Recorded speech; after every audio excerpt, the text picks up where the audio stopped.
Magandang araw, Bagong Pilipinas. Narito ang Police News Express sa oras na ito. Mariing iginiit ng Criminal Investigation and Detection Group o CIDG na nananatiling matibay, makatarungan at walang kinikilingan ang isinasagawang investigasyon kaugnay sa kaso ng mga nawawalang sabungero. Sa isang malalimang press conference nitong July 31, 2025, inilahad ang detalyadong timeline ng aksyon ni Police Brigadier General Romeo Macapas mula nang maupo siya bilang CIDG Director noong June 19. Isa sa kanyang unang utos ay ang tutukan ang kaso ng mga nawawalang sabungero at agad siyang kumilos base sa impormasyon at ebidensyang natuklasan.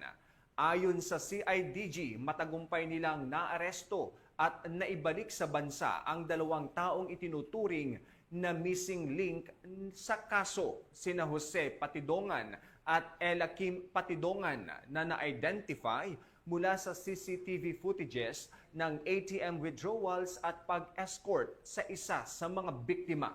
Isa sa kanila ay nahatulang guilty na sa isang naunang kaso, habang ang isa naman ay nahuli sa paggamit ng pekeng pangalan. Binigyang diin ng CIDG ang legal na estratehiya sa pagsampa ng kaso laban sa 2 sospek upang maisailalim sila sa proseso ng discharge as state witnesses alinsunod sa Rule 119 ng Revised Rules of Criminal Procedure.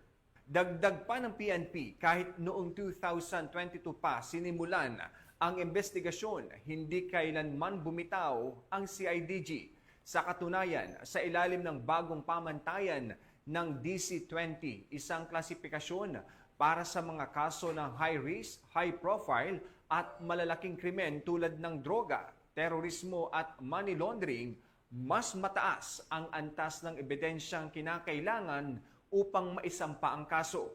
Kaya't sinisiguro ng CIDG na prima facie at may reasonable certainty of conviction ang mga isasampa nilang kaso. Muling tiniyak ng PNP sa mga pamilya ng nawawala na patuloy ang kanilang pagkilos at hindi sila titigil hanggat hindi nakakamit ang katarungan para sa mga nawawalang sabungero. At para sa iba pang napapanahong balitang pampulisya, laging tumuto sa Police News Network, alagad ng batas, tagataguyod ng Balitang Pulis. Ako po si Police Captain Nomer Macaraig, nagbabalita para sa Police News Express.